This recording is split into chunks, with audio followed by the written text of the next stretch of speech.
Okay, good afternoon, everybody, and welcome, or good evening, wherever it is you are in the world. I'm just glad that you're here, that you took time out of your Sunday to be with us today for the celebration. I am not used to being on this end of a virtual event or in-person event like this, so just welcome. Um, this is a Tesoro Invitational, and it's actually mine. With everything going on, I almost forgot about it, believe it or not. So with all things happening, we're gonna get this party started. People come in whenever they come in. So just that's how it is with a real live and in-person party. People like to be fashionably late. People like to make an entrance. So the bottom line is while we're here, we're just gonna blow the roof off.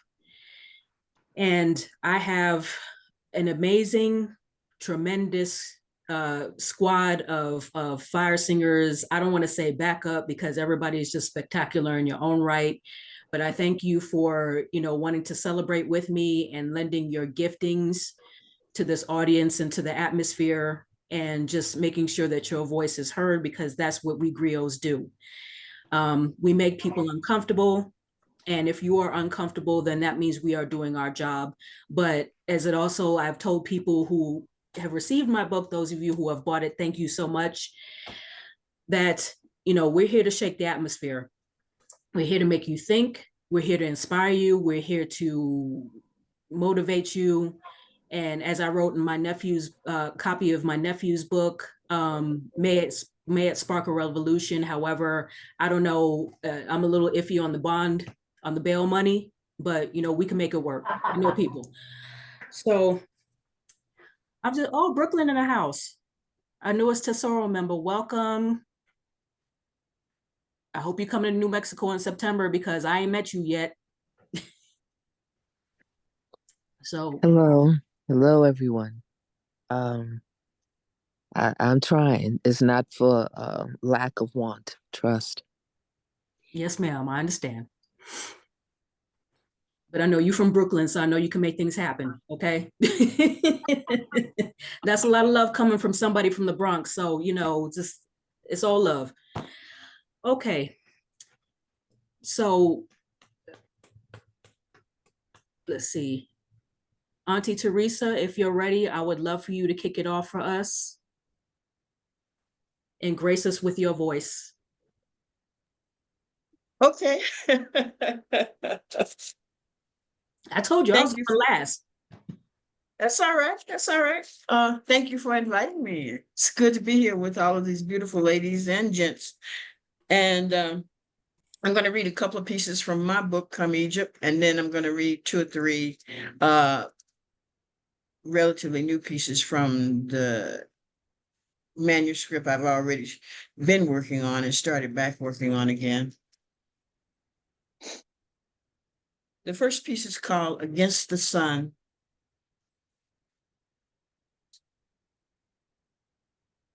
Every time I hug a tree, I know the hug of spirit. I hold tight for a while just to feel that energy. I whisper into the bark, thank you. My ears hear, you're welcome. Go share your love. And I think of you floating down the Nile River, holding my hand. I catch my breath one moment and you are gone. I walk back into the present and your blue-green eyes say, not ready. A teardrop rolls down your face. You are still frozen in that past life when we fought together against the sun. The next piece, also from Come Egypt, is called Wall Paintings. I love it when walls talk. The soft, sensual paintings pull at my cleavage and rough, rugged edges slap hard. These ruins, gifted from the desert sand, a poetry to my soul. I ask the fairies of the universe to take me for a ride on the scales of these walls. Imprint me with hieroglyphics. that burn with the golden tongue wisdom my soul needs. The wall paintings shackled into sand have been waiting 4,000 plus 1 year for humble souls ready to eat the knowledge painted on the walls. When the fairies pause in mid-flight, I see a mirror image of myself, dressed like a queen, floating down the Nile River.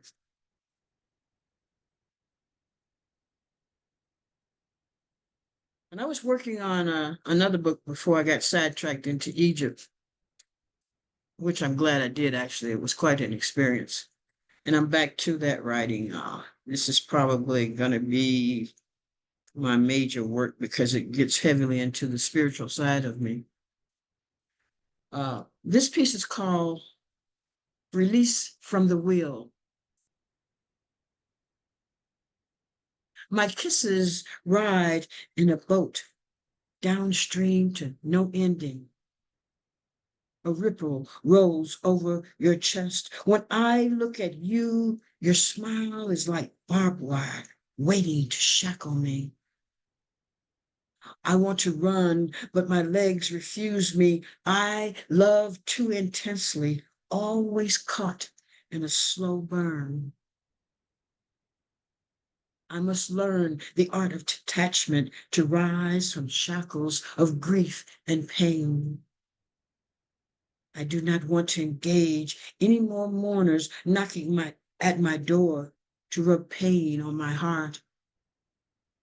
I grow tired of working the saw and cuddle blistered hands that scream loudly for release from the will of karma.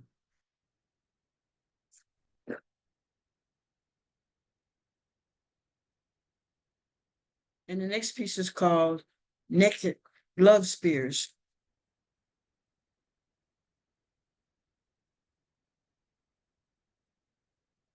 Nakedness exposes her to the fire of truth. The heat burns her beyond recognition. Like a phoenix, she rises from her ashes wearing a purple robe.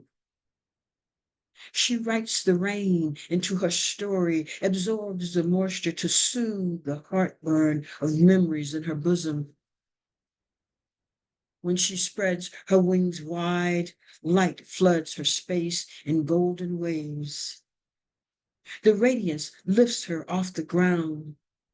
She soars like an eagle in the earth realm. Nothing will stop her this lifetime. Pursuit of truth will take her home, riding high on the spears of love.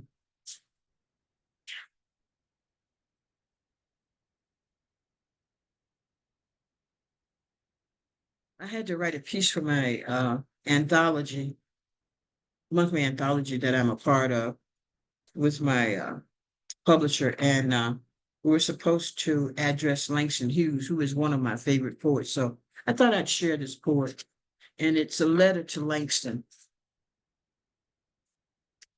Dear Langston, the dreams are still alive. The birds are still learning to fly.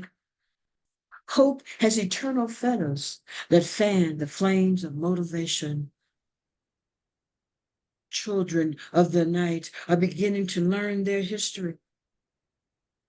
Some, however, want to forget the negative buds that bloomed around their ancestors.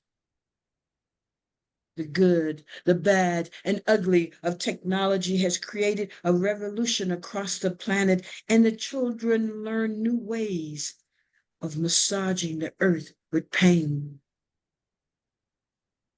They will survive the apocalypse and begin a new birth ritual on earth.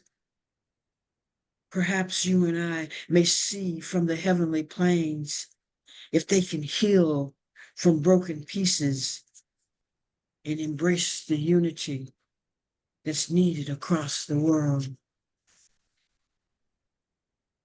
And then the last piece I'm going to read is called Dinner of Words.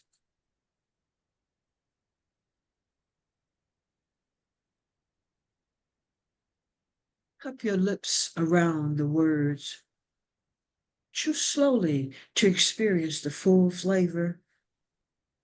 Swallow the blended words and savor the wonderful taste as it rolls over the back of your tongue. Enjoy a dinner of words. Divine flavors blend to tease and fill the stomach of your soul. Only a word chef may compete for your taste buds. Only biting verbs will make the cut and dribble down your shirt. The stains form unbroken art. Reserved, divine word shells will be able to catch words and release phrases that massage souls. A peasant wordsmith may miss this mystical experience. Her mouth will be wide open, ready to take in any word crumbs filled with endless possibility. Thank you so much. And thank you, Rose Gold, and great congratulations on your new work. Thank you, ma'am. Open up your mics and say thank you and shout out to Auntie Teresa. Yeah, Mama T. Yes, Well Teresa. read and beautifully composed. Yes, Thank you. Teresa. Well done, Thank you. Teresa. Well done. Thank you. Thank you. Thank you, Teresa. So the reason I call her Auntie Teresa is because when we were in New Mexico last summer for Marissa's first ever New Mexico Poetry Summit, we had gone, I can't remember the area that we were in, but there was some kind of protest, pro-gun protest going on, and everybody wanted to rebel and throw their 2 cents in and just wanted to shake things up. And she was like, no, shut the hell up. She literally told us to shut the hell up, because you know what happens when you open your mouths and there's people around with weapons. So speaking for myself, I reluctantly abided, but didn't want to, but that's what poets, are itching to do sometimes. So next, I met this awesome individual at the same poetry summit last September. And every time I hear this fire singer speak, it perks my ears up. There's just something about the, I don't know, just the rawness of it. It's delivered with a calm demeanor, but what she says is just so freaking raw. It just like tugs at your nerve endings. So Shaki, Shaki G, are you ready? I am ready. I'm ready. Can you hear me? Yes. Okay. Yeah, then I'm ready. All right. So I got 5 pieces. I'm going to try to get through pretty quick. Thank you so much, Rose Gold, for allowing me to be a part of your book launch. I can't wait to get a copy of it. I mean, it's probably going to melt to my hands, but I'm really excited for you. So congratulations. All right. So this first piece is called Eugenics. I am told to love my body and all its fatal flaws. But what is a body anyway, if not an amalgamation of historical contexts? My pedigree be Middle Passage and royalty. Okay, it's more kingpin than monarch, both addict and ancestor. They act that they ain't chopped down my family tree and used it to build a country. And now I'm just trying to find my roots in the sawdust. I saw the inner city sand my father into a battering ram, my mother a black sheep, and that makes me a scapegoat. My DNA be apology. I say I am sorry before I even say my name. On the right night, I might have enough whiskey-powered confidence to say otherwise. But love has never been in my vocabulary. But somehow it finds its way into a poem, telling someone else how important it is to love themselves. My body be a hypocrite. Once I chose the ocean, but was resuscitated, this body, cracked rib and resurrection, but still not absolved of my sins, as if to say, this body is never holy, just a sacrilegious sacrifice even God returned. Imagine, your presence is not a gift, but a punishment, a punitive pass down, in addition to the hand-me-down traumas I wear like baggy jeans. My body never fits in. either too big or too small, afraid to take up space but bursting apart at the seams. It seems like loving it would be a mistake. But child, I have made so many mistakes that loving myself just feels like another day and another day and another day. And I just gotta say, if I can do it, you should probably give it another try. All right. Some of these are just streams of consciousness, but on the same path. I've never claimed to be religious, but I've always believed in God, and they tell me faith is blind trust. Yet here I sit, nails chewed down to the nub, bloody cuticles and hangnails. How do I convince myself that God will provide? Like, I ain't never seen a homeless Christian. It seems arrogant to believe he loves me more. Preaching prayers into itchy palms. I don't know if it's superstition or witchcraft, but once someone said it was God talking to me. Said we are all God's children, but didn't he kill his only begotten son? And who am I to think I deserve better? But every time I've stretched my wingspan, pretending I could fly, it feels like a crucifixion instead. I try not to ask why he has forsaken me, because I'm not sure he has. My anxiety makes it hard to wait for a God that is always on his own time when these bills got to be paid on someone else's. Faith is a serrated dagger believing itself a blessing, and here I am bleeding out all the reasons I once believed God exists, feeling guilty, too guilty to wrap my wounds because someone says God is a savior. And I wonder how many people die waiting on a miracle, not realizing the miracle was being here in the first place. Huh. All right, try to get a little bit lighter here. My therapist asked if I have any thoughts of harming myself or others. I say no. But the truth is, I think about dying more often than I should. If you hand me an infant, I will obsess over what it would be like to drop it. If I see a small dog, I will want to kick it. But once I took a handful of pills because I was so tired of failing and failed. And the thing is, I don't want to tell the story because I'm afraid you will see it as a challenge. And then I get mad. I get real mad. But the problem with my angry is I always end up crying. If I'm being honest, I'm kind of a crybaby. But I want people to think I'm tough.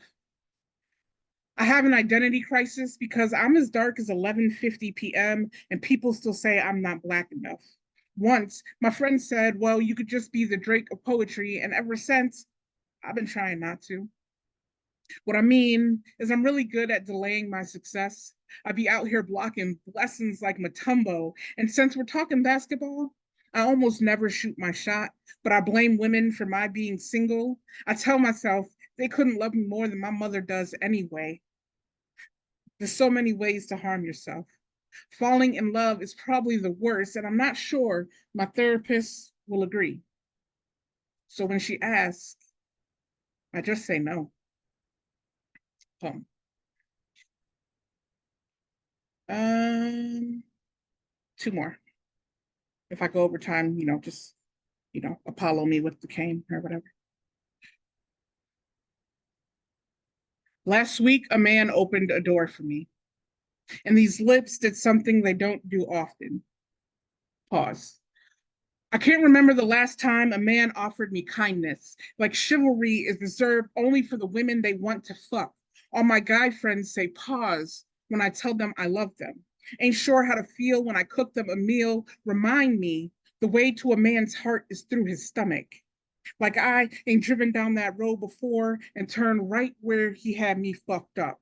Understand how it feels to hold your emotions in closed palms, squeezing till there's nothing left. Pause. We stay pausing conversations so everyone knows we don't play. I tell the man at the grocery store, I like your style. And he says, I do not seem the type to like men. It's almost magical how a man can turn compliment into caution sign. No wonder they call it dick riding. Pause. They have a tendency to remind me I am a woman until the check comes. Then it becomes a lesson in who should pay for the meal or open the door or how to be a man 101. Figure he can tell me better than he can show me. Anytime they realize they can't put their paws all over me, they pause the conversation. Call themselves alpha males, but they're afraid of the alphabet. Let words disrupt their masculinity. I bet a beta be better than Bruce Ego. Treat respect as a gender role in a game you pause when you're tired of playing. What if respect is not some prize you win based on what's between your legs? Pause. Take all the time you need. And then this is the last one, then I'll get out of your way. White woman says, why aren't we talking about this? Like, we haven't been going hoarse, screaming stories that go unheard.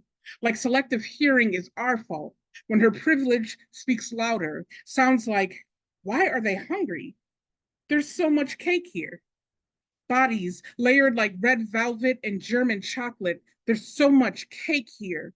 History, sugar coated and cut to make it digestible. Imagine thinking the world only exists in your vicinity. Like trees fall silent if you don't hear about them.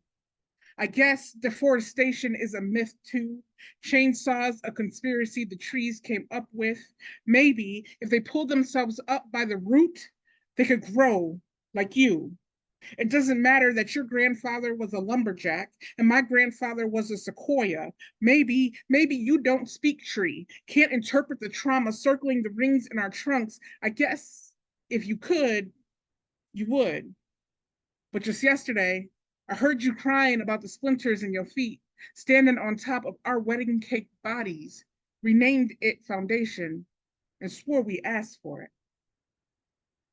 All right. Thank you again. Thank you, Ray Jane. Or wow, I said Ray Jane. My bad.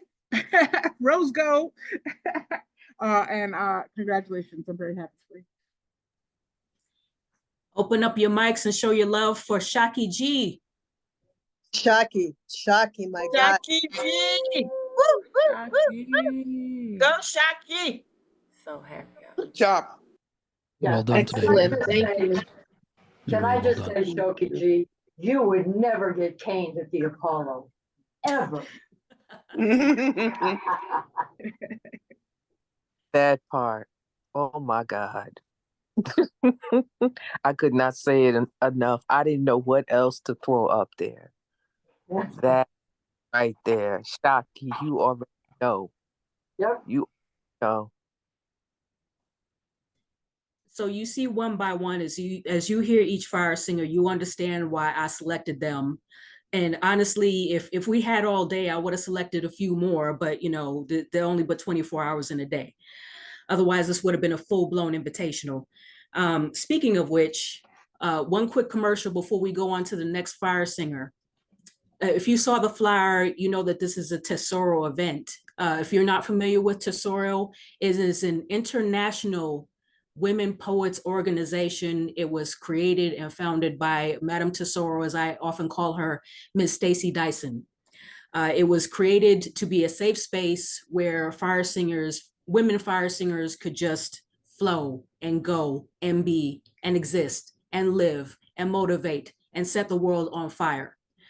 So if you would be so kind, if the spirit would move you, if you would care to send a donation, you're more than welcome to do so at poetswind@hotmail.com. If she can put it in the chat, that would be outstanding.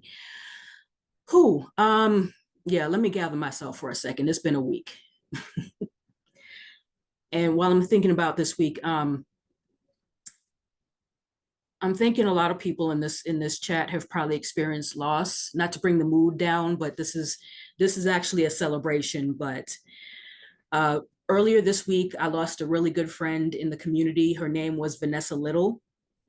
She was a powerhouse in this Colorado Springs community. She taught piano lessons. She had also another business called Little Miss Story Hour, where she would host she would tell stories from mostly books written by people of color, you know, that talked about inclusion, diversity. In other words, all the things that they're trying to outlaw pretty much in this country right now. And she was a force.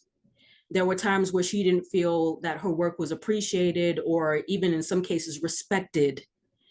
So I said all that to say, when you love people, give them their flowers while they're still above ground and breathing. And I dedicate this virtual launch, the first of several, to my good friend, Vanessa Little. Thank you, Vanessa, for having existed. Okay. The next fire singer I met in November of 2021. I had seen her, I'd listened to her work when the pandemic started. So when everybody went virtual, and I met her as well as a lot of people, a whole bumper crop of people through the New Eurekan Poets Cafe virtual open mic. They were among the first to go virtual when COVID hit. And this woman is an OG of this game. I have the utmost respect for her. And there is no way I would have a virtual launch, the first of several, without her participation. There is absolutely no way. So please, ladies and gentlemen, griots and those who love us, please welcome to the stage, Miss Jane Spoken Word. Okay. Lady Jane. Woo! That's my Jane. Thank you all. Thank you all. Hope Rose Gold, I am so happy to be here to celebrate your new book. You are so fire. I love you so much. I love all you women. You blow my mind with your poetry, your flow, your words, your thoughts. I love it. So I added a piece that I didn't think I would do, but Jennifer, this is for you and your friend. I believe you said her name was Valerie. I am not here. Please do not weep. I am the earth beneath your feet. I am not here. Please do not cry. I am the earth, the wind, the sky. I am not here. Please shed no tears in vain. I shower you with love in every rain. I am not here, but still shine bright. I am the stars that grace your night. I am not here, though my story's been told. I am the music that fills your soul. I am not here to see your face, but we will meet again in the other place.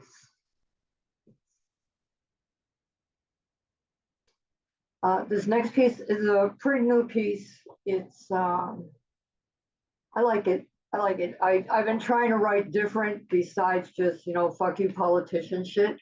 So I'm really trying to like branch out into other things. So this one's called Free Falling. Blinding light hurts my eyes. I have fallen, crossing into the cosmic void, fallen into silence, flawed by pain, bittersweet.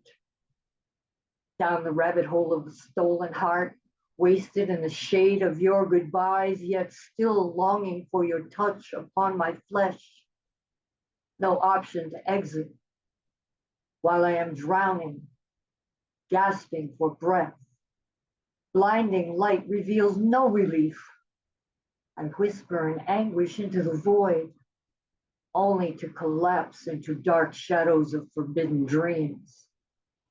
Fuck you all. My memories know who I am. So do not weep upon my death. I will erase all your scars of pain, eradicate the lies that hide in the blinding light, and bury them in the boneyard of despair. Shrouded in unforgiven thorns, burns me like a sacrifice. Swamped in silent echoes of tragedy, blissful ignorance flows through my bones. Ashes to ashes, emptiness fills my eyes. Obscurity is me.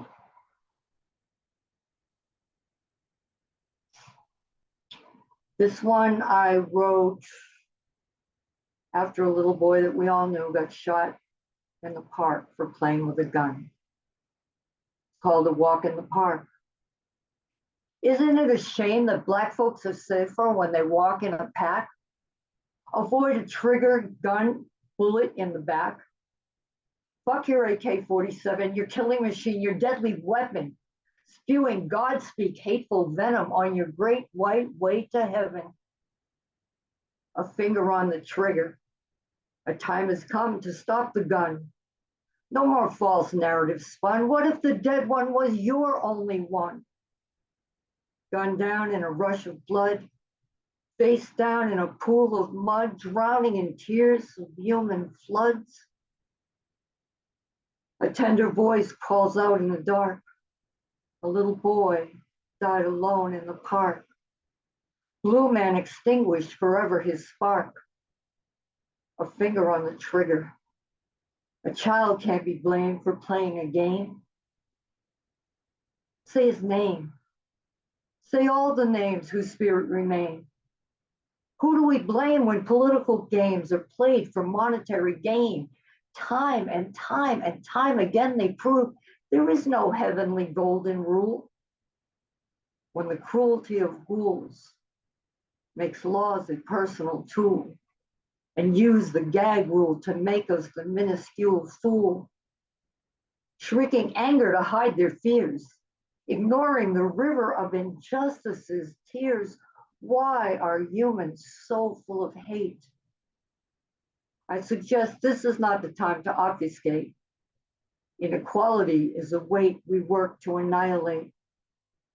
We advocate human kindness. That is the mandate that we, the poets, create.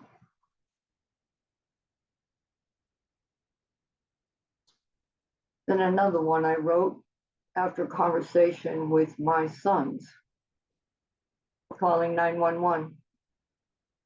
Calling 911 because you're not comfortable? Understandable, because you're so uptight. Your ignorance betrays your white. Their blackness scares you. There is no understanding while everybody's ranting. Until there is conversation, it's a volatile situation. Kiki's lit, monsters on the loose, Donald's spewing shit, Whitey's dusting off his noose. What are you waiting for? You scared? Call in 911. Black hat on the corner singing his doo-wop do, minding his own do what you do. White hood disguise, just walk on by, walk on by, walk on by. Calling 911 because you're not comfortable? Understandable, because you're so uptight. Calling on we who see. Fight the powers that be before they burn down the house, before they bring it down to drown us in their swamp. Tick tock, tick tock, tick tock. Fuse is slowly churning. Tick tock, tick tock. Brother's house is burning. Tick tock, tick tock, tick tock. Peace. And I will leave you with one more. And this is an oldie, and it's I'm going to do this piece because poet Rose Gold said that I'm the OG. So here's the OG. This piece is from 1966. It might have a little bit of a reference to Puffin and Passing. We'll see. The clouds came by to drown the moon, and she sighed a moan of lament. And the stars felt so bad they rained down from the sky, never to shine again. And the wind cried out in a vengeful moan as the sun scorched the sky from night. And rainbows wept as they hid from our eyes, colors ceded to the night. And the tide rose up to swallow the earth, and lightning melted the Milky Way. and the night was so lost. He tripped into the dawn, never to find the day. So I dressed in black for my morning song, wearing a long black veil to hide from the dawn. In my pocket, I stashed a box of moon kisses that I saved for later.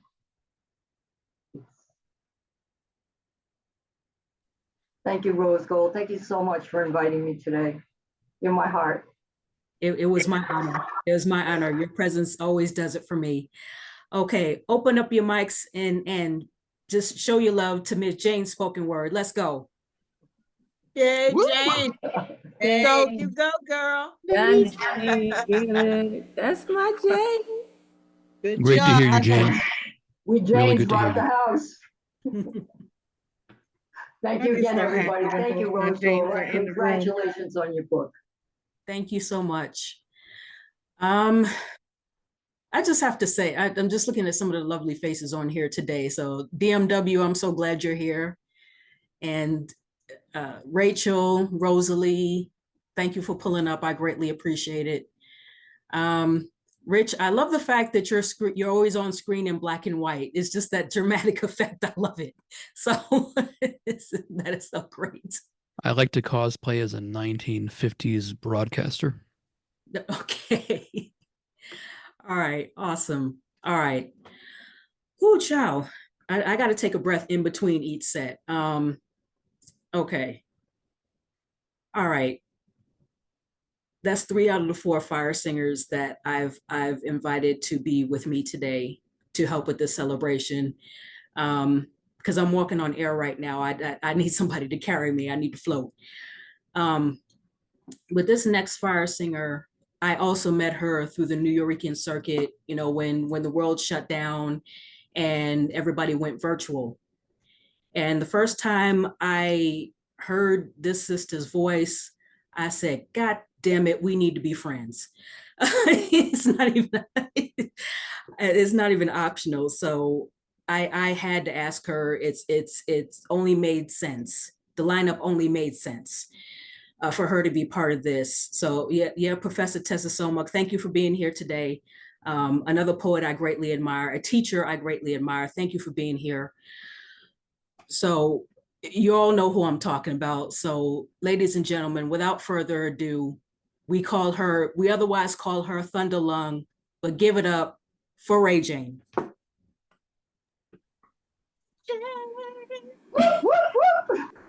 Ray, you Yeah. better tell your dad I said hi since I wasn't there this year.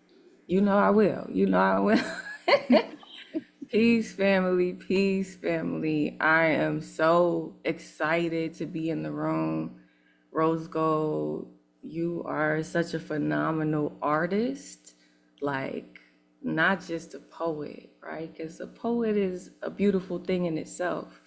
But I feel like as a all-encompassing artist, I think that's really the stance where I see you speaking from, right? Because when you say some things, sometimes I'll be like, you know what? Let me go ahead and think about that. You know, I'm gonna write me a poem in response because, and that's the whole thing, right? If we're not inspiring each other, we wasting each other's time, right? So I appreciate you for being an inspiration. I'm so excited for your book. I just can't even fathom how the community is going to be able to recover, like, but they be all right, right? They be all right.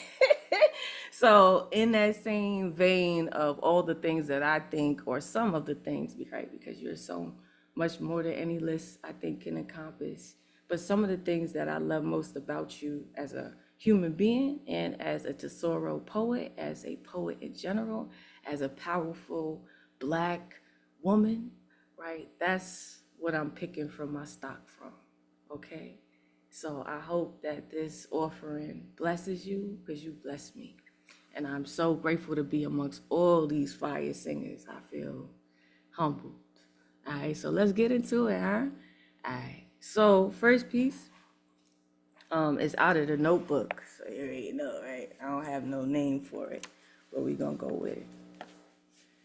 When I poet, I resurrect the meaning for existing, the cause for constellations. I poet to break open, to empty gullet of excuses, clean generational gutters, ask similes how to smile again like I used to.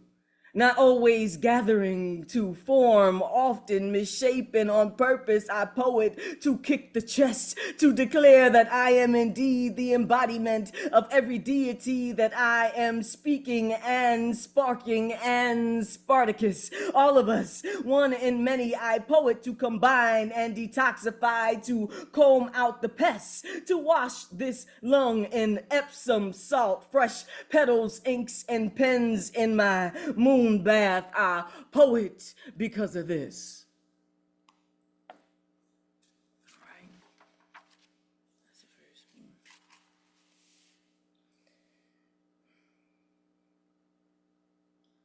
Considering all that appears lost, humanity misspelling itself, bad magics running rampant, how daring am I? Do I carry enough courage to remap my own hands? Tentative with this tongue no more, I ponder what peace pours from me. Have I folded war into my jaws yet? Has the flaming world become oddly warming, singes a comfort to us unsure if still alive? Gathering what the blind may see as courage. Do I unbottle my dragon blood? Do I reach into vocality for audacity? Who said my power was more than protest?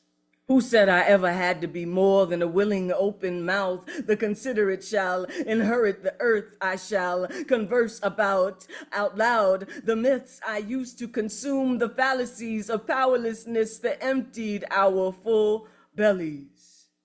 Hunger is the last power left to taste.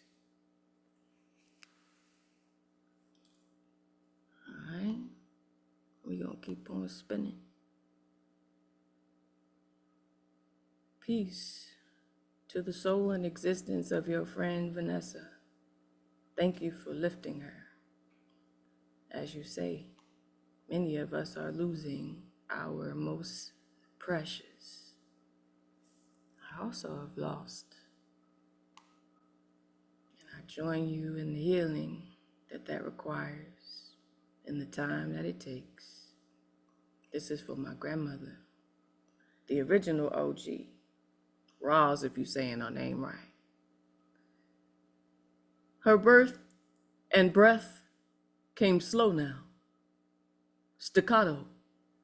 She was always rhythmic, talented when stringing expletives just to the right amount of fucks to give or to hurl.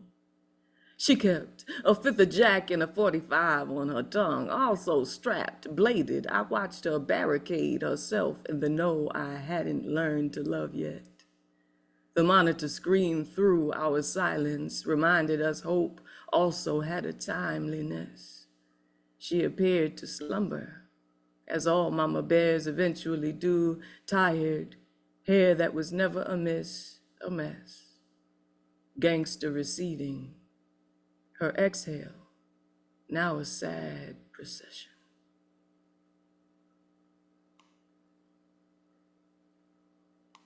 One for the folk.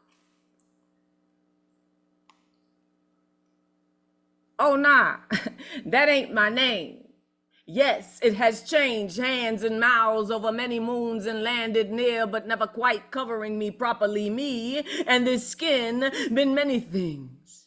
Black, more, Negro, nigger, colored, African, American, where I got them 2 A's from American Turtle Island, did not choose this name, even been an eggplant for looking Sicilian. Do your research. A name, a place to belong, threads uncut, piercing each side of history, weaving me properly, no blood left unspilled. All reds, true to their undeniable hue, all melanocytes allowed to replicate fully, covering as they were meant to. Finally, blanketed sans the pox, breathing in the wind sans ventilators and forced inhalation. No, now we float, no longer hanging limply in our inflicted stench. The fruit we were bred to be, flying. the wind our way as it was originally explained, expanding beyond flesh filaments hooking, adjacent souls tied, old metal riches rusting, breaking, we all clamor, collating, cold shoulder touching, brazen with our community naked, and our collective unkept, even in camouflage, as we always have been, finally flying, red, black, green, yellow, gust, the truth of our future finally ahead of us. Solani. And then one last one. We out. A realization. They gonna have to kill me. Won't be no more chains round these joints. I suffered my last sorrow at the hands of an enslaving man centuries ago. Trust me, this performance of peace is a breeding ground for revenge, unrequited grief, paper-thin illusions, this kindness a mask, millennia in the making, this body will be returned to beneath me in entirety before these weapons ever get buried in farmland again. I fear they will have to kill me. So you can see the vacancy sign over my civility. Ancestors got muskets in all my peepholes singing, Katai, Katai, can't cut me in two. Careful. Carrying the same cannons Hannibal had, same riches. I am Mansa Moose's charging elephant. They gon' have to gut me for all to see. They gon' have to split these guts for I get in my midst, back round myself for I return this beast to my belly. They gon' have to stretch me wide and pierce my side, cause my gospel is never ending. Freedom gon' keep spilling from out my wounds. My blood been everyone's soup. I've been nourishing all you back to wealth. Left myself in your hell already. I've been on demon time, ain't nothing more terrifying. In black skin, I'm already surviving. So Project 2025 sounds like Birth of a Nation, only partially pantomiming. Sounds like the lack of grease, like a cage unhinged, like letting a beast chase meat. My peace been lying like I don't bite, cause the W's I've been due been accumulating, built up across innumerable fractured factions, families unrooted through the 40 acres worth of greed. Got my appetite healthy, craving ignorant crackers tartar. Somebody fuck around and feed me. Just hollered with my homegirls that black femininity most certainly deserves its teeth. It's a series of balancing acts, invitations to watch every other girl represent the world with simple requirements. Just twirl. Meanwhile, brown girl incisors get filled to perfection according to how high and hard they can make white baton spin. Brown girl gathers ammo while also balancing Jill's bucket of water. Oh no, they ain't tell you we was the brown bag Jack mended his head with, famished, all bloated and parasitic, drowned like all the periods at the end of America's unfinished sentences. I don't think you hear me. They gon' have to kill me. Thank you. Peace, Rose Gold. Turn your mics on and show a love. Ray Jane, America, Ray Jane. Girl, I can't stand you. I can't stand you for real. That's why she's Go, called Ray Thunderlong. That's why she's called Thunderlong. Damn. Thunderlong for a reason. Fantastic. That's why. Fantastic. Thank Really, you. really, really, really on fire. Thank you. Thank you. So Excellent Really work. wonderful. one Wonderful, thing I could wonderful, appreciate, wonderful. one thing I could appreciate about Ray Jane is that, you know, in the beginning, when she starts talking to everybody, you know, when it's her turn to spit, you know, just all the sweet and soft voice. And then if you're not prepared, if you haven't already heard her spit, that cannon goes off. And that's what your poetry does to me, Ray Jane. That's much love, much love. Wow. So hold on, let me collect my faculties for a second. Okay. So when I was talking to Miss Stacy on the phone a couple of nights ago, whenever I prepare for an event, we always pick, decide what poems we're going to do, depending on the venue, the audience, whatever the case may be. And I thought to myself, oh, wait, I need to select my poems for this. Dummy, you got a whole book. You got a whole book now to choose from. So this is all very new to me. Those of you who've been published before, I don't know if you remember the excitement and the anticipation of putting a book together for the first time. This has been a couple of years in the making. I originally was going to go with another what do you call it, publisher, but that didn't pan out. And so thankfully, fast forward a couple of years, long story short, connected with Marissa Prada of Red or Green Books. Thank you, Marissa, for considering me, for taking this on. You are greatly appreciated, especially taking on my first baby. This is something I birthed. I've never given birth to another human, but I birth words. We all birth words. And this is a part of, this is a legacy. This is part of a legacy. In other words, so this is one of hopefully many, God willing, many. So I thank you for this space. I thank you for your presence. I thank you for your energy. So love you too. Thank you. So I don't know why I'm nervous. Like I've never done this 11 times before, but this time is different.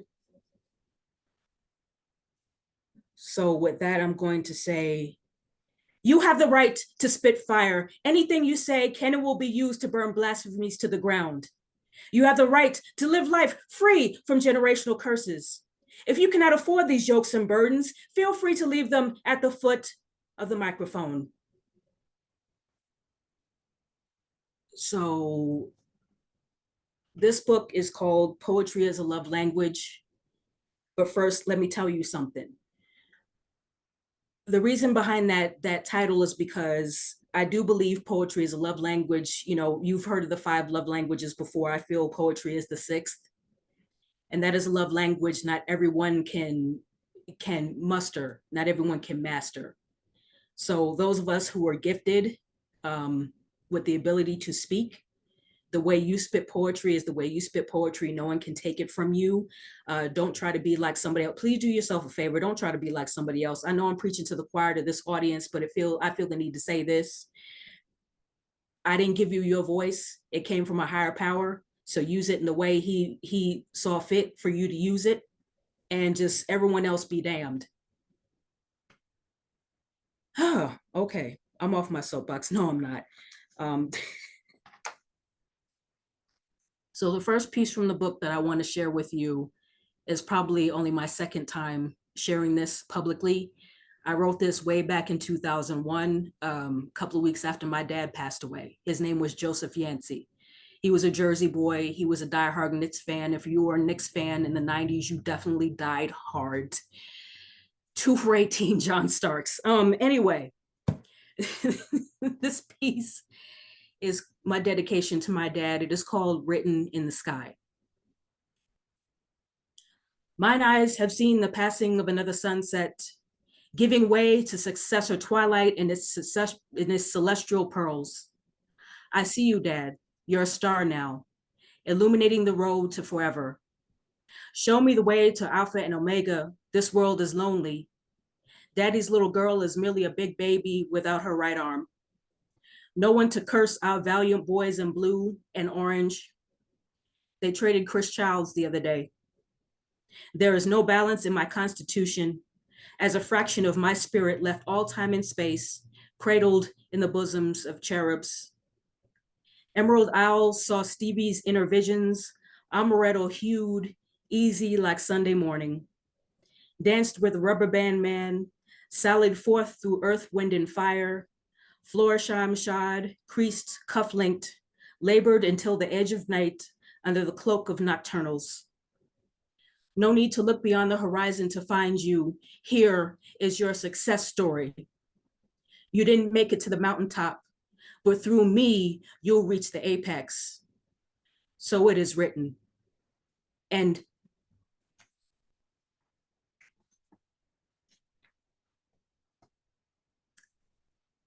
when I wrote this poem several years ago, I think 2018 maybe, and actually spit it at my very first poetry feature. It's called Calamity Jane. It is about a modern day lynching. Um, I don't know, it made me feel some kind of way. It really shook my spirit a little bit just to write this, but here it is, it's Calamity Jane. You prepared a Norman Rockwell portrait inspired picnic lunch for just such an occasion. Got the children situated, hard to do when they're so excited for the spectacle that is about to take place. Neighbors came from thither and yon, grandmas, uncles, and cousins in tow, because they could not wait for this moment not a minute longer. It was standing room only. Young boys perched atop their dads' hulking shoulders, which were quivering with anticipation over what they were about to witness. Ladies dressed daintily like it were Easter Sunday, offering up shouts of glee and not even trying to be dignified about it. Their personal cheerleaders, providing just the right amount of attaboy motivation from the sidelines. Only, this isn't a pep rally, or a homecoming, or America's favorite pastime. Then again, maybe it is. And in actuality, you were not a spectator, rather a participant. You egged on the lynch mobs, got them all hot and bothered, scratching, clawing, and spitting, like hungry tigers about to be released from their cages. Rope, check. Gasoline, check. Matches, check. It's natural selection, survival of the fittest. The preservation of the superior race depends upon it. It must be done, for their manhood is threatened. And they can't risk any of you precious pieces of porcelain property be soiled by one of these underdeveloped beasts. Well, intellectually and spiritually underdeveloped, so they thought. But notice they always target the one thing that they fear, desire, and loathe all at the same time. When all's said and done, that's usually the part that's missing. Imagine had there been a Craigslist or eBay back then, what it would have sold for. But given the times that they lived in, it was probably bargained away with the wink of an eye and the roll of a die. All the while thinking, it's a great day for a barbecue. Then the moment they've all been waiting for. The unwilling victim is escorted onto the playing field. The crowd shouts, cheers, yelps, and whistles for the escorts. They are doing their duty as Americans while you just as aggressively call for the victim's eradication. He is there because you lied. He didn't search you with wandering eyes as you claimed.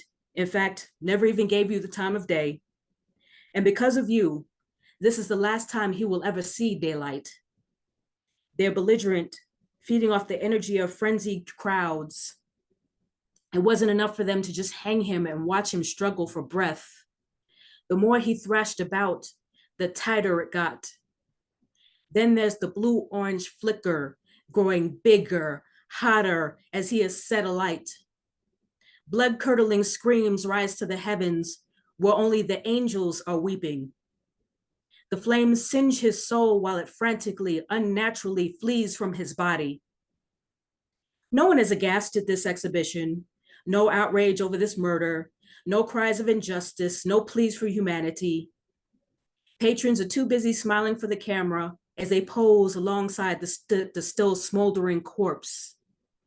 Their images transposed onto postcards for souvenirs. And even as a charred shell, you can still tell which part of the deceased is missing. What's left of the criminal is auctioned off as keepsakes for the kids, a prize more precious than candy. Yet the victim wasn't afforded anywhere near the same value while alive. The only crime was his skin. Terrorism in the name of the Lord. And so after this, I'm going to, what do you call it? I'm going to make my website go live so people can actually go online and actually order it. And the Don't mind me. I still don't know why I'm a little nervous about this. Like I've never done this a million times before, but I guess these are different times. This next piece I haven't spit probably in about 3 years. A group of us poets here in Colorado Springs, another poet that we knew, put out a clarion call to have a number of poets spit at a TEDx that was taking place that September back in 2019. And our job was basically to just spit in between the major speakers. And this was one poem that I wrote at the time. It was the only piece I had memorized, and it was called Heels. Move! Don't you hear it coming? The tap, tap, tapping wasn't enough of a giveaway. I don't need 4 inches of Steve Maddens to tower above you. The weight of your insecurity is enough to put the bend in your back. Stop talking your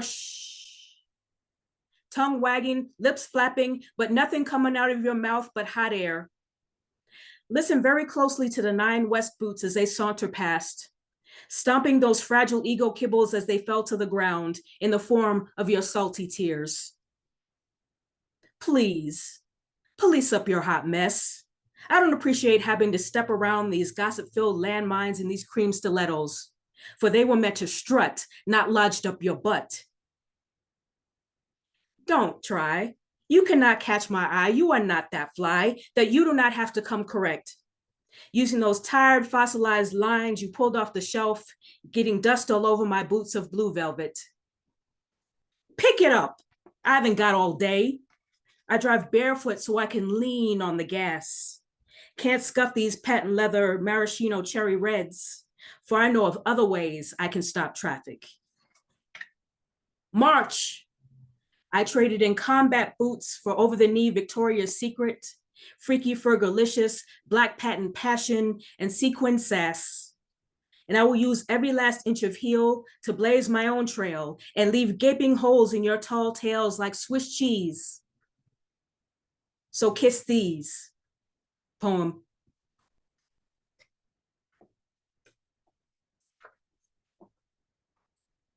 Y'all all right out there? Y'all still breathing? You having a good time?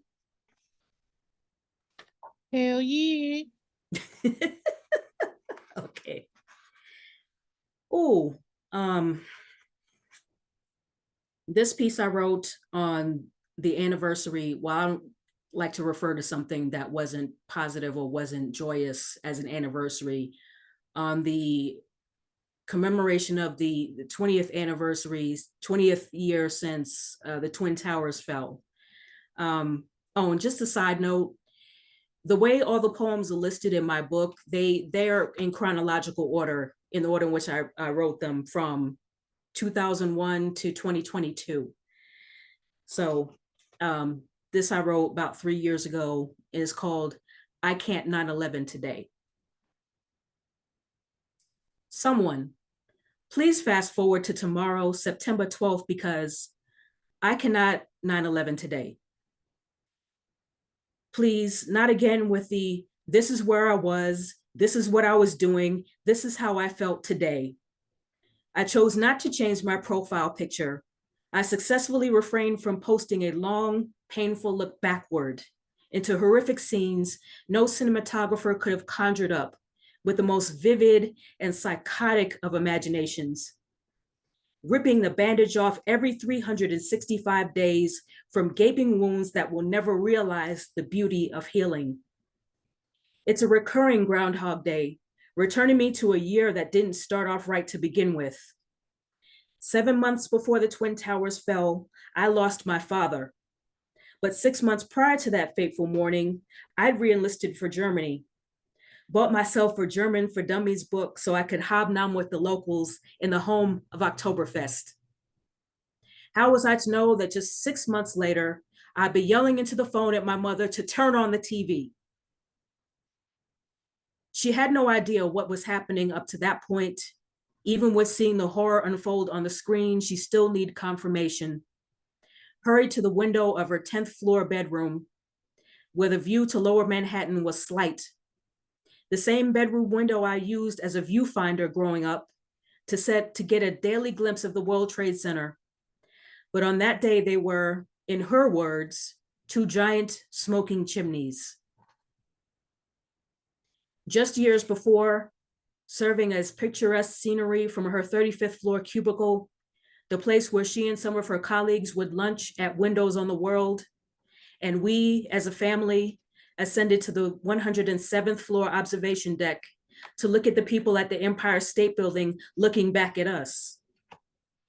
Fast forward, they dressed up an unforgettable dynamic sequence of patriotism by naming it Patriot Day. Meanwhile, I'm starting my mornings looking under my car for booby traps. My uniform didn't make me feel like an ambassador from democracy. The world made me paranoid. Fast forward, deployment number 1. Why are we here again? Oh yes, under the banner of 9/11. Never forget that the government won't let us forget that we came here to get someone that got us because they knew they were coming for us, yet said nothing. It was our duty to protect our shores, but it's not their grown children that are going anywhere. Pay no attention to the man in front of the mission accomplished sign. The great and powerful Oz has spoken. Fast forward, deployment number 2. Weren't we just here? My double time in Iraq surpassed my entire Deutschland assignment. I never did make it to Oktoberfest. Today, I am once again transported to visions of camouflaged body armor, sand, up-armored vehicles, screaming sirens alerting us to incoming volleys of death. As I write this, I replay in my head the South Tower collapsing, then the North Tower. It was only supposed to be an ordinary Tuesday. Fast forward, deployment number 3. The forgotten war, it seemed, as Kabul took a back seat to the bombs over Baghdad. I grieve because I want my city to be restored to its original glory before a time where terrorism did become a part of our everyday vocabulary, and my soul didn't cry every 11th day of the 9th month of every year. But take heart, America will still be united, at least for another few hours. And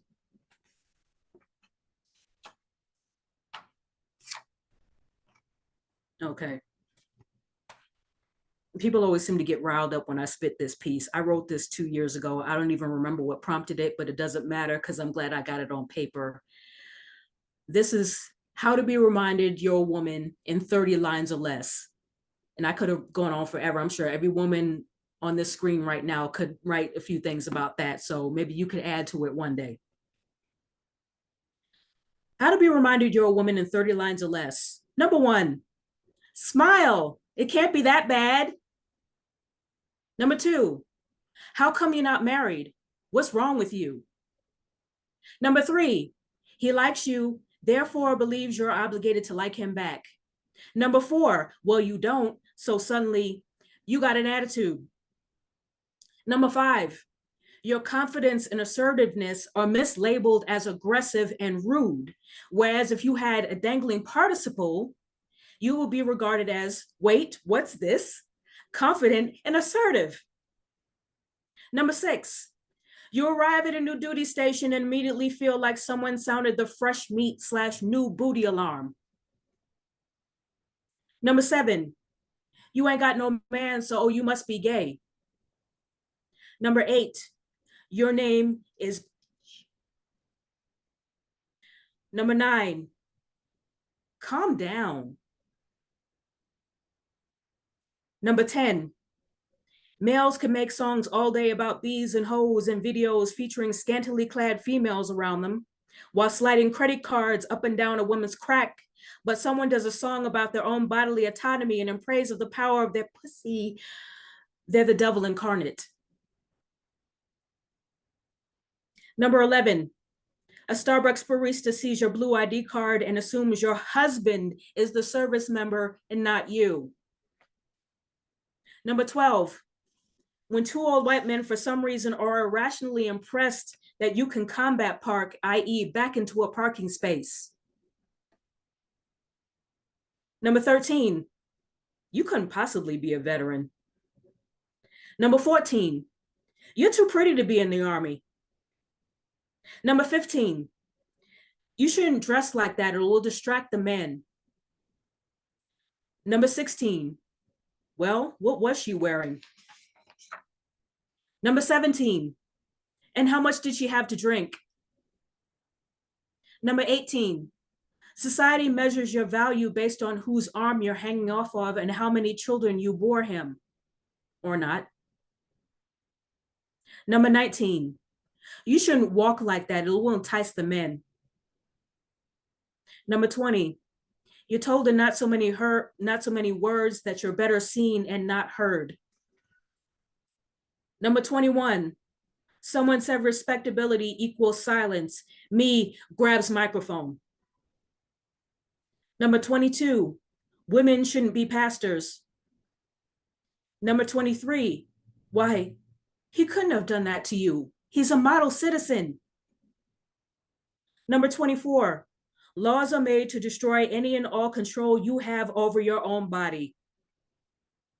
Number 25, your intelligence is viewed as being uppity. Number 26, your skills, skill sets, and aforementioned intelligence are always called into question. Number 27, you were told by a peer in another unit that they will not take orders from a woman should one be put in charge of him. Number 28, objectification / catcalling / harassment / assault are the order of the day and should be accepted as a rite of passage / way of life. Number 29, another moron slides into your DMs, block. Number 30, you can't fill in the blank. You're a woman. And Woo! Yes. Jesus Christ. That too.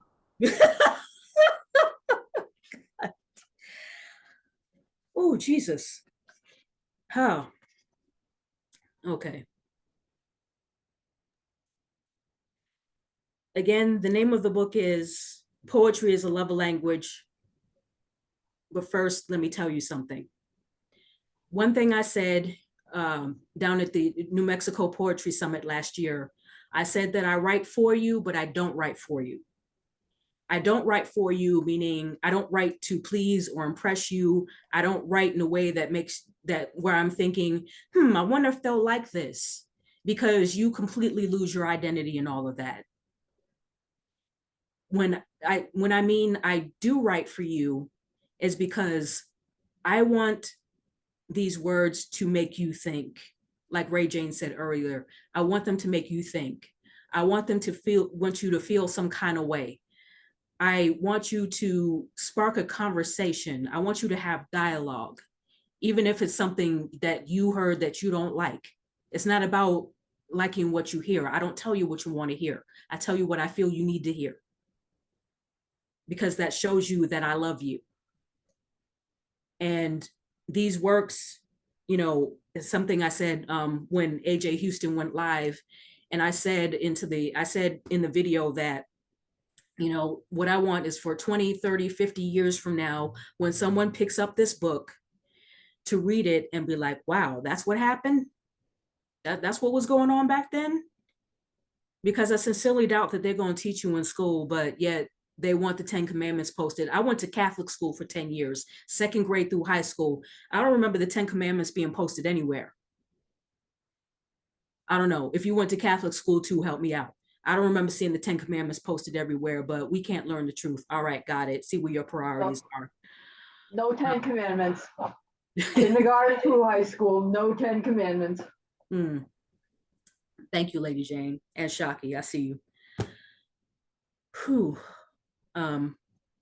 This piece is a favorite of my big brother's. I wish he was on right now. The first time he ever logged on to hear me speak in a virtual space, I spit this poem, and he told me afterward that he absolutely loved it.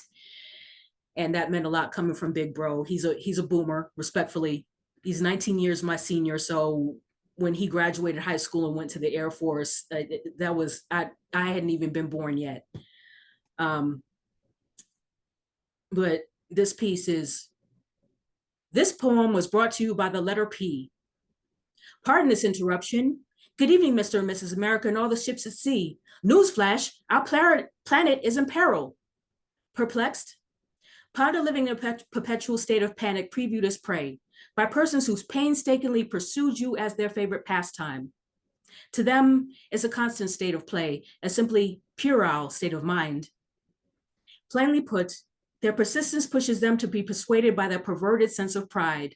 Thus, your pigmentation, a symbol of perfection, is in direct violation of Articles W, H, I, T, and E. Pelted by the media's projectile vomiting, promoting the practice of character assassination, pride pleads for them to pull you apart and peer into your soul that attempted to escape from your fetid corpse that was left hemorrhaging in the streets.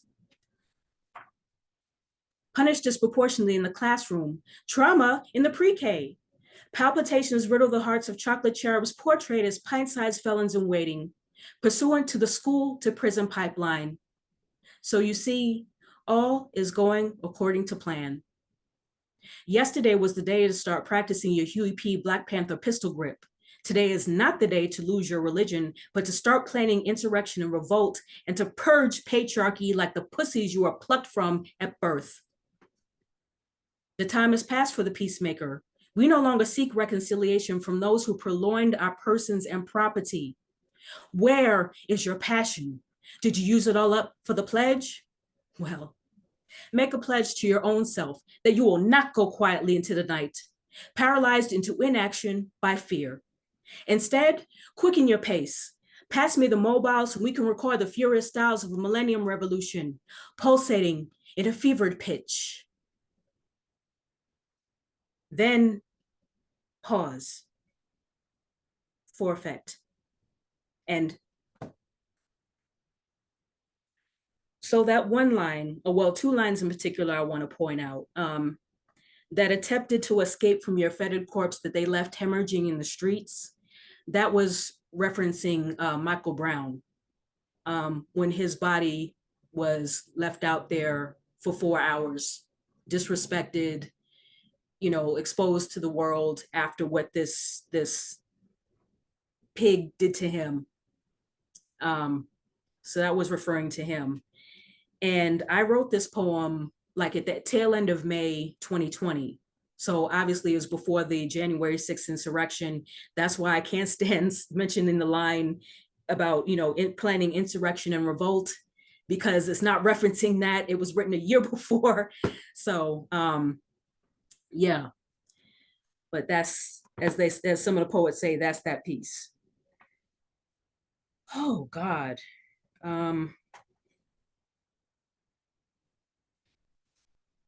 I'm gonna close out with this piece. This is the longest poem I'd ever written. It's called Dulcet Tones. There's actually 3 people speaking in this poem. And I don't know, it gives me glee when I spit it, because it hits very close to home, about certain conversations that I've had, certain things that have been finger wagged at me, certain things that have been dictated to me.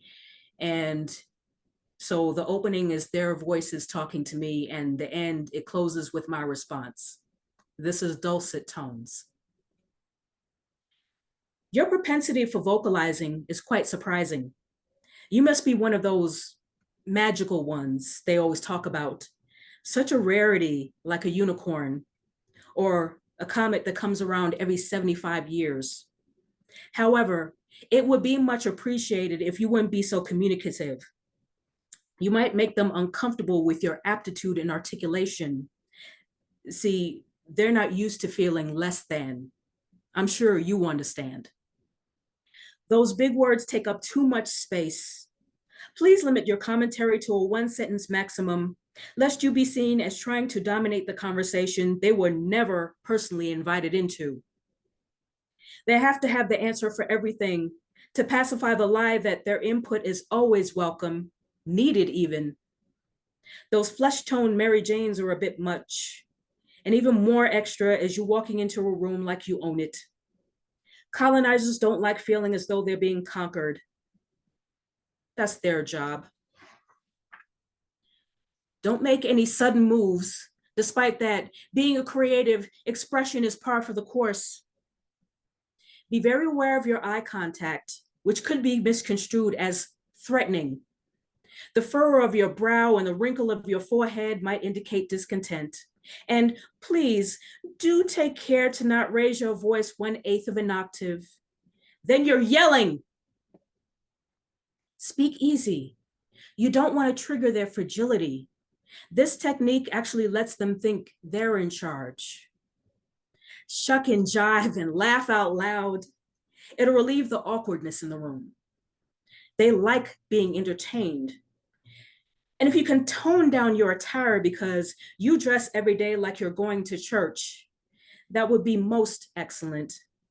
Oh, I know. It's almost traumatizing to stuff your authentic, glorious self all the way down to be lost in the myriad of microaggressions.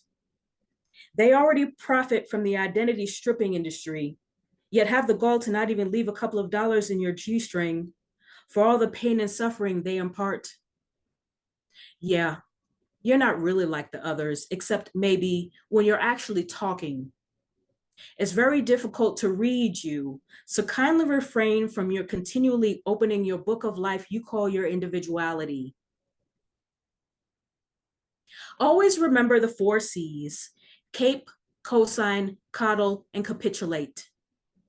No matter how wrong they are, just let them think they're right.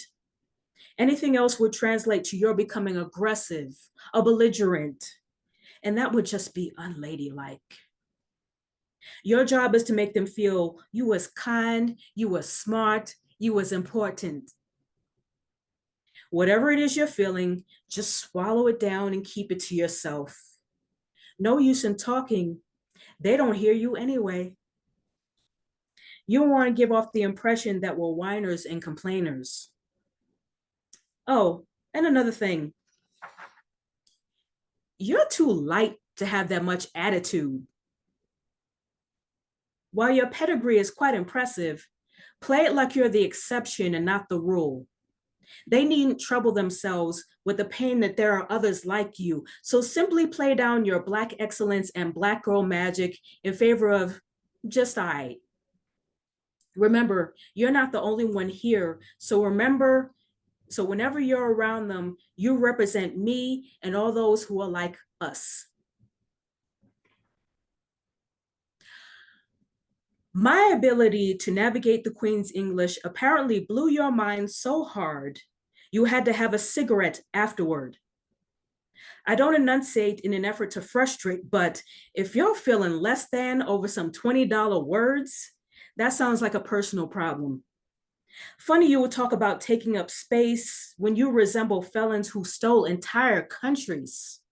The architect of anarchy.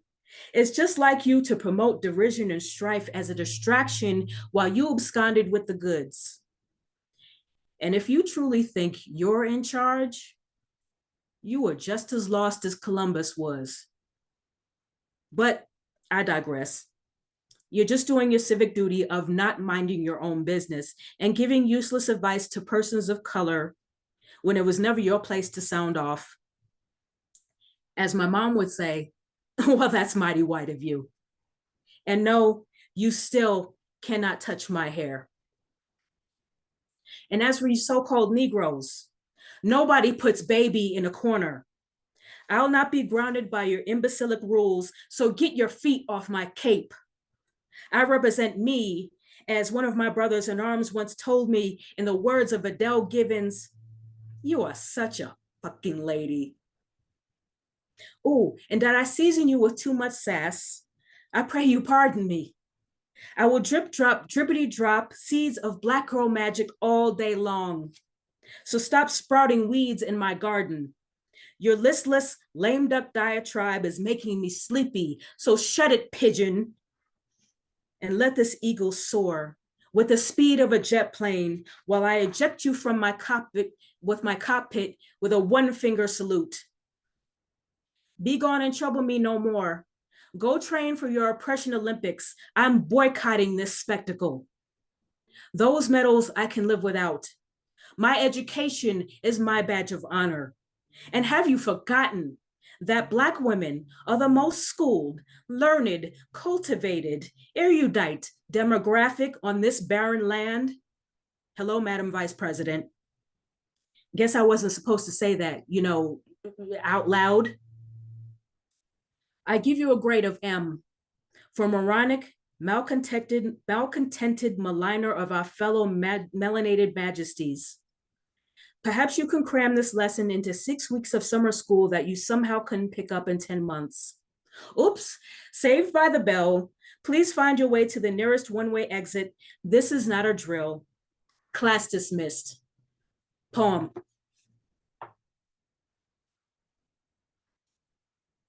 Y'all all right out there? Talk to me. Y'all good? Slaying us. We're Let's slaying go, Roscoe! Woo, woo, woo! Roasting, we roasted. We are stunned. I love the $20 words. It actually turns me on. So there. Great work You today. know what? You know what? Okay. Great work today. Oh, my book is on the way. I can't wait for it to get here. Woohoo! Oh my gosh. Okay. Shout out to William Washington, aka Wawa. Those of you who know him, he hosts One on Poetry on Instagram, something he started at the beginning of the pandemic. So he also provides a platform of freedom for us to express and to just be without limitations and shackles and what do they call those things? Trigger warnings. Yeah. Rich, you be clean. And he posted a review of my book this morning, and he spit a little excerpt from the piece I'm about to spit now. It's called She. So William, whether you on or not, thank you and bless you for your support. She doesn't just walk, she glides. Her feet forge a path to paradise while opalescent rays of light dance around her flickering cape. High heels tap the ground, the only sound announcing her presence. Meanwhile, not one syllable need escape her lips. Her countenance speaks for itself. She commands audience with eyes that could bore holes through your soul, sifting through the muck and mire of your fears. Wading through the troubled waters that is your mind. Peace, be still. Talk is cheap. So she speaks with the richness of a symphonic composition.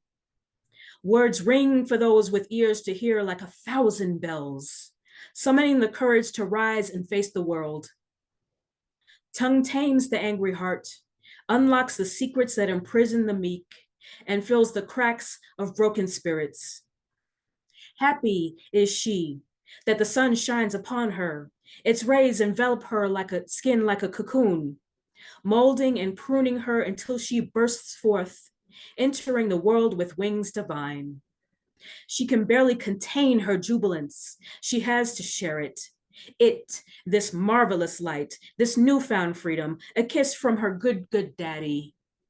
Laughter echoes from the valleys, ringing from the highest mountain peaks till it reaches heaven's gate, unwrapping the gift that is woman. And okay. I got one or two last pieces under my belt. I shouldn't spill too much because go and get the book. Okay.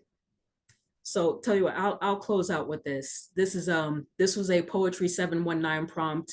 If you're not familiar with Poetry 719, actually, Philip Midnight Curtis actually created Poetry 719 a number of years ago before I even, got to Colorado, I believe.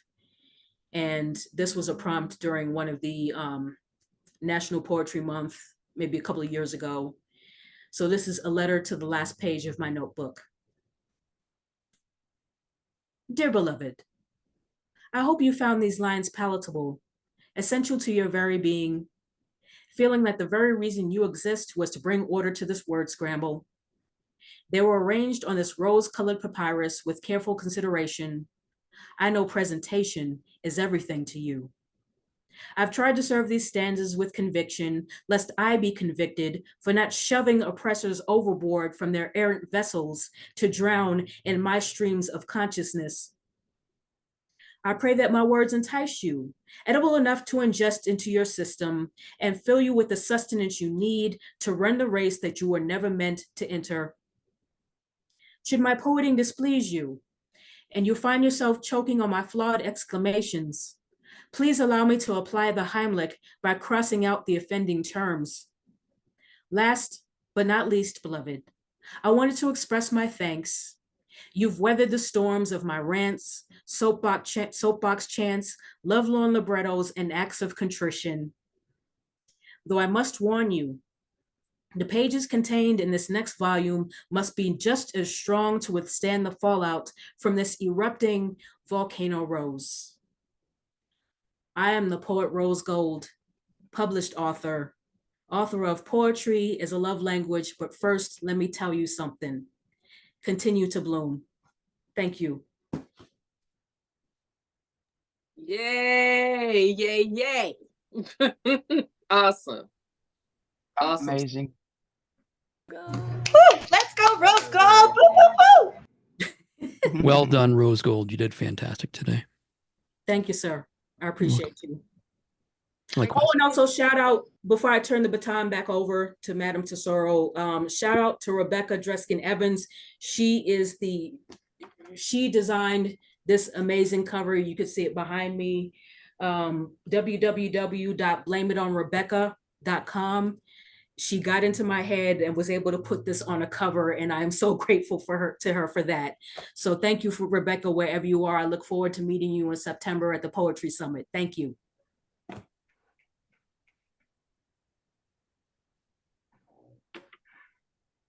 I want everybody to open up their mics and throw these ladies some flowers. That was way beyond incredible.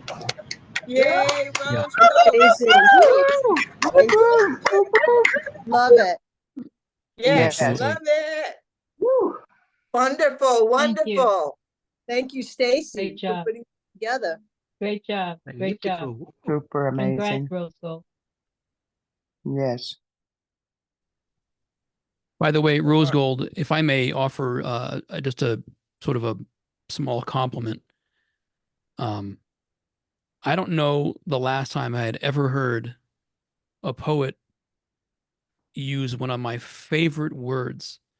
It is as scarce as a violet in a meadow. I don't know how to describe it.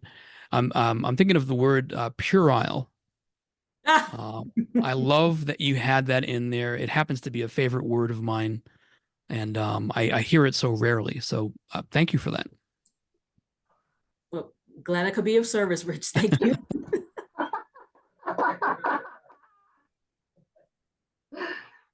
You got Albie laughing in the other room on that one.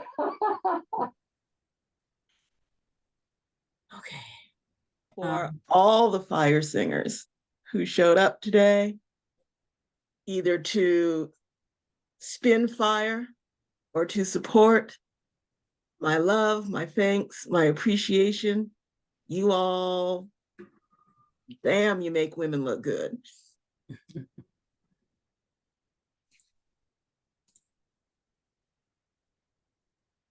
Rose Gold, where can they get them books again? I mean, if they want 5, where can they get 5? Just in case they need 10, where can they get 10? Tell them.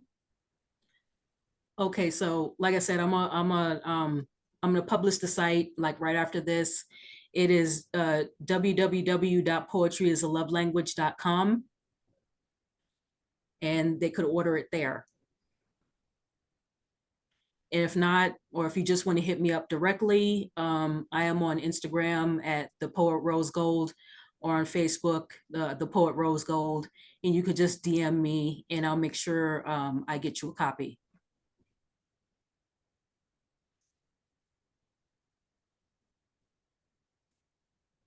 One more time, y'all open up your mics. holler a little, testify a little, clap a little, do whatever it is you need to, make some noise, because this needs to be marked. Just wanted to by say a quick thank you to audible everybody who celebration. invited me to this. I appreciate being invited to this today. Yay. It was a good opportunity to hear some great work, and I appreciate this chance today. I gotta go, so I hope you all have a great day. Peace. Thank you, Rich. Thank you for all the poetrists who spit their fire to make us go higher and higher and higher. Woo! Follow the link. I put it in the chat. Yeah, you did, and the site looks good. Rose Gold, if you need any help getting it up there for sale, let me know. Will do. I just got a text from a friend of mine. She's okay. She just missed. Girl, you missed it. Okay, but anyway. But thank you all so much for your presence, for your voices, for your heart, and for your courage to just open your mouths on a daily basis, regardless of whatever platform it's on or whatever reasons you do. Bless you, and may you always be covered wherever you go, wherever your feet take you. I am humbled. I am heartened. I am grateful. I'm just giddy. I'm just just giddy. It's very rare that I get giddy. So you're all beautiful to me. You're beautiful in my space.